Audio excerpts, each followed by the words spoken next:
3 members of the Miss USA national team are gone, and we're gonna talk about it. Take a second, grab your snacks, grab your drinks, do what you need to do, because this is gonna be a long episode.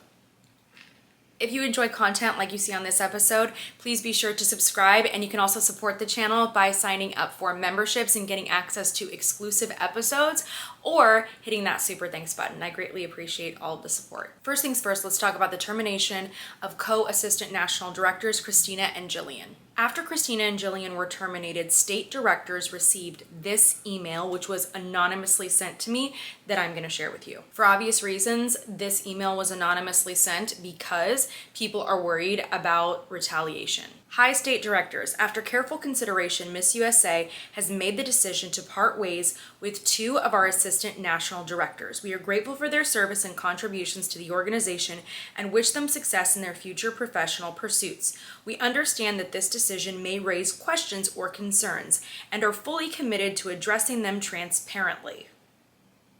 Right.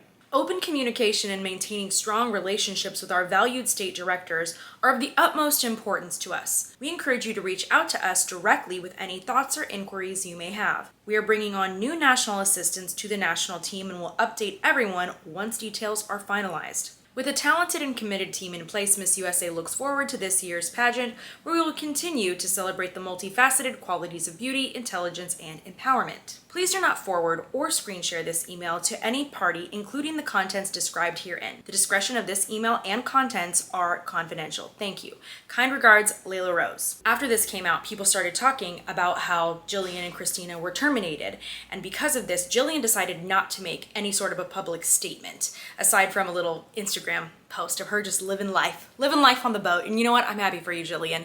Now, Christina, on the other hand, shared a little bit in an Instagram post, and here's what she said. In response to the speculation and many texts and calls that I have been receiving, ...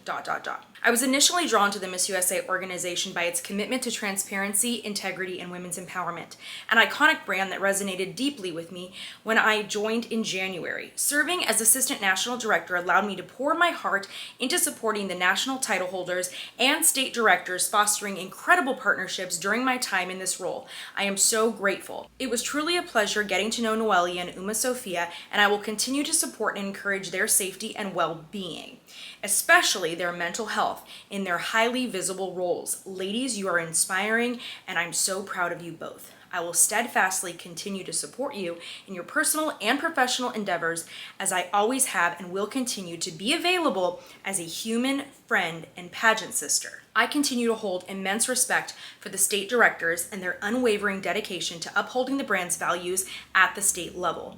They are the heartbeat of the organization. Love that. I am incredibly grateful. Respectfully, Christina Lee. A couple things I want to draw attention to in this specific statement. As you can see, this is a very mild statement, I would say. This isn't like a tell-all shocking statement. It was quite respectful and honestly quite predictable, considering that NDAs are in place. These NDAs are literally silencing anyone that's been a part of this organization. Remember, Christina said, it was truly a pleasure getting to know Noelia and Uma Sophia, and I will continue to support and encourage their safety and well-being, especially their mental health in their highly visible roles. Remember that.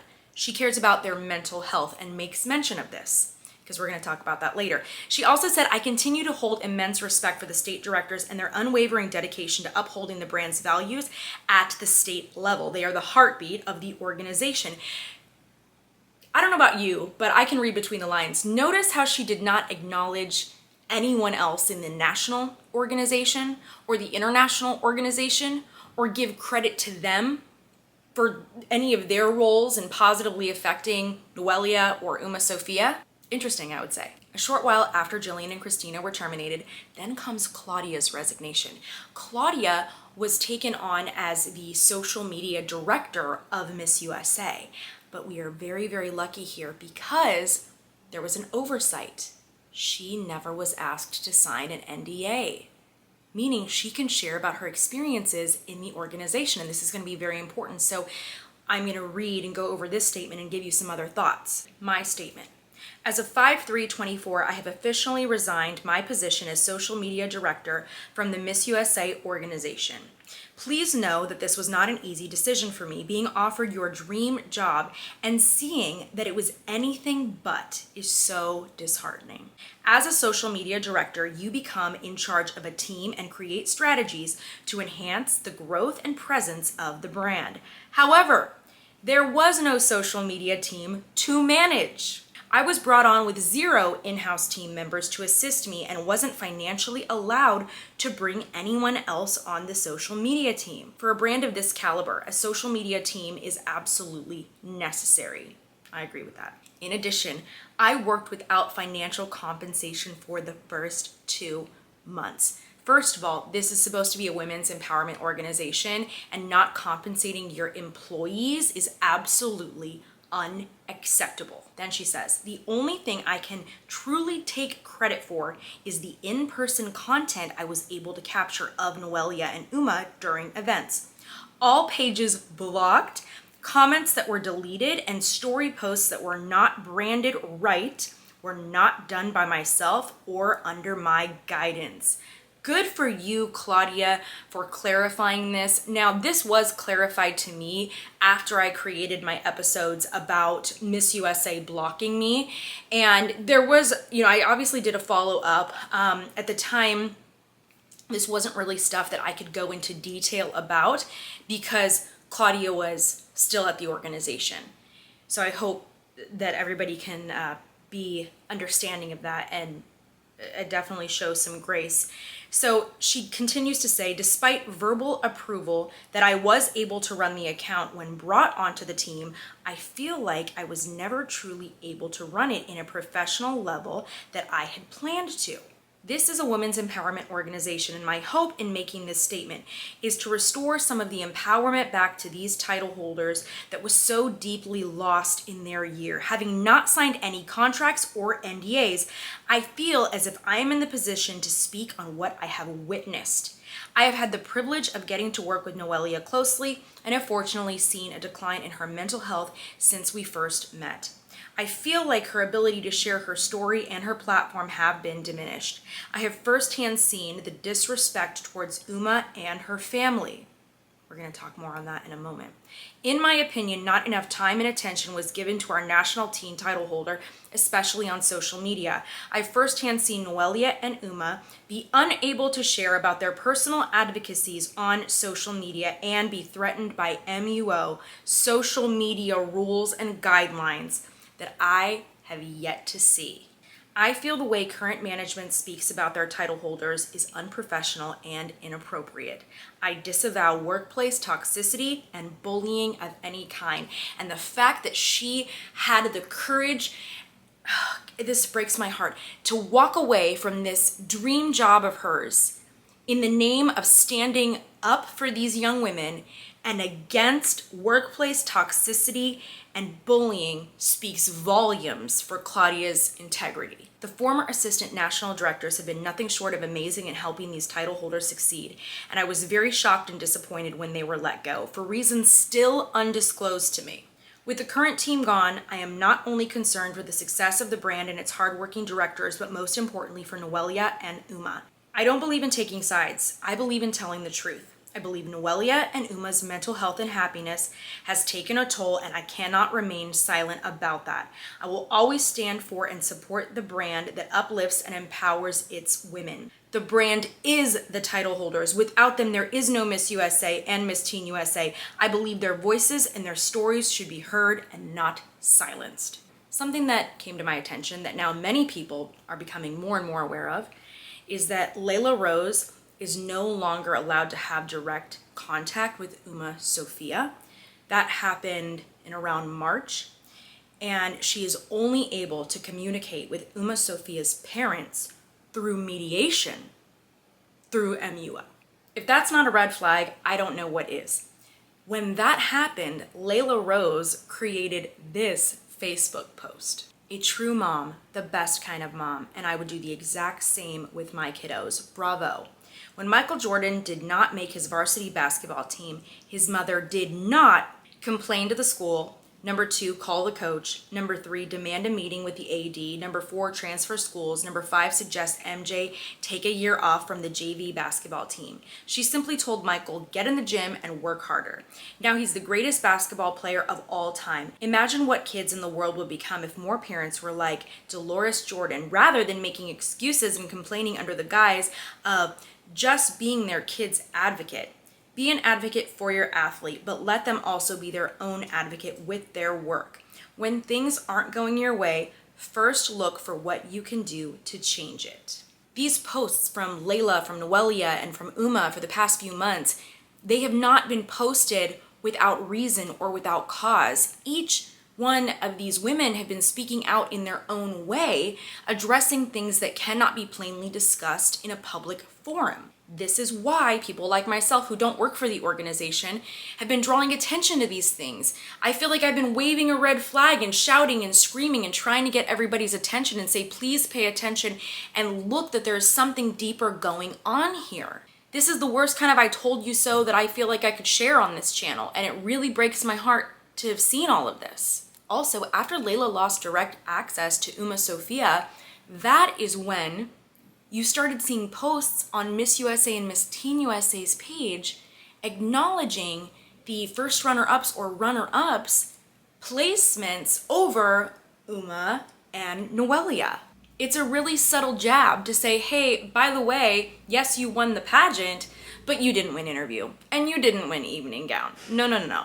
Those posts, if they had been made right after Miss USA, and I brought this point up, they would have made perfect sense. But the fact that they happened in the middle of the year, I'm telling you, as a result of all of this. These are subtle jabs against these title holders on a very public platform. It is inappropriate. Remember, Claudia said, I'm not only concerned for the success of the brand and its hardworking directors, but most importantly for Noelia and Uma. And like I said, it's very clear in her actions that she does care, and it also seems very clear that people that are in leadership positions at Miss USA and Miss Universe do not care. They can say that they care all that they want, but their actions are not reflective of that. Now, at the time of this video, Noelia has already resigned, and I am going to be doing another episode specifically dedicated to that, so stay tuned, because that's a whole other thing in itself, and it deserves its own episode. Also, remember, Claudia right here says, I believe Noelia and Uma's mental health has taken a toll, just like Christina was alluding to or said in her statement. Are we connecting the dots here at all? Come on, everybody, let's put on those thinking caps. Let's put 2 and 2 together here. Notice similarities in these statements. Prior to Noelia saying that she is going to prioritize her mental health, she's coming right out and saying it. Here's my other response when she said, I believe their voices and stories should be heard and not silenced. Question, what is being silenced and why? What is the purpose of silencing title holders? What is it that not all of you know about what's going on behind the scenes? Why did they lose access to their social media profiles after they sent out some cryptic messages? In my opinion, that looks like a big old cover-up. When you think about everything in its totality, right? Makes a lot of sense. These title holders are reaching out for help with their cryptic Instagram messages because it's the only thing that they can do. Think about all the people like myself who've been blocked because they said something about the organization that someone didn't like. Think about all the comments that were deleted. We saw that, and then we saw them silence the title holders or attempt to by taking away their social media. We're watching all of these things systematically happen, which, by the way, is the reason why freedom of speech is so important in this country. Now you can kind of see like the effects of why we need to preserve freedom of speech. That's a whole other rant, though. Here's the other mind-blowing thing that we really got to talk about here. So after the termination of Jillian and Christina, and now Claudia's resignation, right on the heels of that, the Miss USA posted that Jordan Kimball of The Bachelorette is going to take their place. And his new role is officially listed as the co-director and VP of social media relations. So I have a couple questions here. What is Jordan's resume? Because if you do a little quick Google search of Jordan, he was a business and accounting major, and then he became a model, and then he was on the show The Bachelorette. He became known on the show for his pensive gentleman look. Since then, I did not really see him segue into event production, pageantry or management aside from being a host at this recent Miss USA. And I even talked about his commentating during the show because it didn't make sense to me. There's a really big disconnect between hiring him and Miss USA. It personally didn't make any business sense to me. And then when you saw him on the show, I personally felt like his hosting skills needed some work. He looked very confused during his commentating. He was looking all around the room like he's searching for answers. He didn't really have great insights about the contestants because he seems, as far as I know, brand new to the world of pageantry, and I really am not getting this connection. I don't understand bringing on one team member to replace 3 different positions and selecting a person who seemingly, now maybe he does, maybe there's more to it, but who seemingly has no experience doing any of these jobs. I don't understand it. And just to be clear, Jillian and Christina had a lot of experience prior to working at the Miss USA organization. They formerly worked at the Earth USA organization, not affiliated. They were state directors. Jillian produced 1 national title holder. And within the span of only 2 years, Christina produced 5 national title holders at Miss Earth USA. That is no coincidence, friends. They supported those title holders. They created resources for them that helped them to be the most successful, and then they ended up capturing these titles. And actually, while Christina was the director, her teen and her miss won the same year. Both national representatives were from Kentucky. That's very, very rare. And then the other thing that personally got me, when Jordan made his announcement about his new role, he talked about the history of Miss USA and that the first Miss USA was in Los Angeles. I feel like it's pretty basic pageant knowledge that the first Miss USA competition was held in Long Beach, California. And whatever he said in his statement, it did sound scripted. I'm guessing Jordan didn't script it. I'm guessing that someone within the organization gave Jordan a public statement to share this announcement. Whoever scripted it doesn't know that the first Miss USA was in Long Beach, California. This reminds me of the moments after Noelia was crowned, and when they announced that she was the winner, whoever was running social media at the time hashtagged it, "There she is." "There she is the iconic Miss America song. It's like their whole thing. Who in the world was posting hashtag "There she is"? It's embarrassing. That's just like if Miss America made some kind of a post saying, "Hey everybody, hello world, here's Miss America. Isn't she so confidently beautiful?" Can you imagine? Absolutely embarrassing. I made a comment on it, actually. You can check it in other episodes. A ton of people liked it. And then they finally ended up changing the caption on that post after a week later. These are things that cannot be overlooked. These are signs of quality control within an organization. They're symptoms. They're not the main issue. They're warning signs. Pay attention to them. Don't overlook them. The last thing I really want to address in this episode is that I have been reached out to by so many different contestants asking if they should compete for their state titles. And I said no. I said no, and I said wait. Wait for changes. And some contestants, their reply to me was, "Well, but what if I fund my entire year as Miss USA? What if I don't rely on the organization at all for sponsorships or anything like that?" And my response to that was just that's the first of your problems. First and foremost, at this point, be ready to fund your reign. But what I have been trying to stress to many contestants is that winning the title of your state and then winning Miss USA does not make you immune to what Noelia and staff members have been experiencing behind the scenes. No amount of funding or money is going to make up for the NDA that you must sign, that you will be locked into. So that whatever happens behind closed doors, now you're not going to be able to speak out. Not after you crown your successor, not after you resign, not ever, because the NDAs are so ironclad. Y'all are not getting it. And I feel like I've been screaming at the top of my lungs. And unfortunately, a lot of you are going to learn the hard way. If this organization keeps going in the direction that it is, you will not be immune to what Noelia and everybody else has been experiencing. So please don't say that I didn't warn you. I've been screaming at the top of my lungs. And I'm really, really sad because I've been seeing a lot of former teen title holders win their state titles. They are dedicated to the organization. And I feel like this is about to be a huge letdown. Thank you for tuning into this episode. Stay tuned because very soon I'm going to share with you a different episode dedicated to Noelia's resignation. I appreciate you for tuning in. Please let me know what you would like to see on other episodes in the comments. I would love to hear from all of you. And please, friends, let's be kind, especially to Noelia. Let's give her words of encouragement. This has not been an easy journey for her. Let's respect her privacy as much as possible and refrain from making negative comments towards her because it's not been easy. And in fact, let's be kind to everyone, okay? Regardless of how you feel, this episode is not a call to bullying of anyone in any way. I do not agree with that. I am not saying to do that. Please don't misconstrue anything in this episode. Let's just get back to authentic women's empowerment. Let's try to do that all together.